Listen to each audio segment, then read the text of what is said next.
তো আসসালামু আলাইকুম, সকলকে মোৰ চেনেললৈ স্বাগতম জনাইছোঁ। আৰু আজি একটা নতুন ভিডিঅ'ত মই উপস্থিত হৈছোঁ।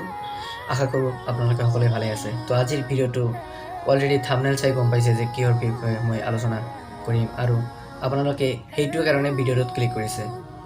তো ৰমজান মোবাৰক আহি আছে, সকলোৰে এটাই চিন্তা, ৰোজা ৰাখিম, কোৰআন পড়িম, নামাজ পড়িম, তাৰাবি পড়িম, কিমান ফূৰ্তি, মানে এক বেলেগ ধৰণৰ মনোভাৱ। তো সেইটোৰ কাৰণে মানে কিছুমানে ধৰিব পৰা নাই এই ইমান ডাঙৰ এখন কোৰআন সেইখন এক মাহত কেনেকৈ মানে complete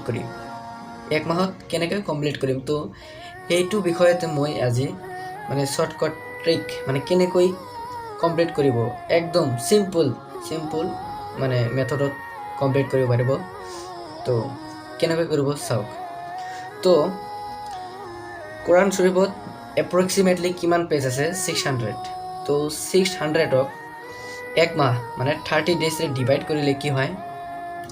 20 page per day, 20 page per day হয়। তো সেই 20 পেজ একদিনতো 20 পেজ পঢ়িব টান হয় জানো? No, it's not difficult, it's easy. তো দেখাই আছোঁ আপোনালোকক কেনেকৈ, মানে মেথমেটিকেলি আপোনালোকক প্ৰুফ দেখাই আছোঁ, চাওক। তো চাওক, মেথমেটিকেলি আপোনালোকক দেখুৱাই আছোঁ কেনেকৈ কি মানে 600 পেজ এক মাহত আপোনালোকে শেষ কৰিব। তো চাওক, মেথমেটিকেলি মই আপোনালোকক দেখুৱাই আছোঁ। তো 600 পেজ ডিভাইড 30 কি হয়? 20 দি ডিভাইড কৰিলে কি হয়? Per day, 20 page per day. তো আমি জানো কি এক দিনত 5 ওয়াক্ত নামাজত যদি আমি ডিভাইড কৰি লওঁ সেই 20 পেজ ডিভাইড বাই 5 চালা, তো চাওক 20 পেজক 5 ওয়াক্ত নামাজত যদি ডিভাইড কৰি দিওঁ তেতিয়া কি হয়? 4 পেজ পাৰ চালা। তো এক ওয়াক্ত নামাজত 4 পেজ কৰি মানে ভাগত পৰে।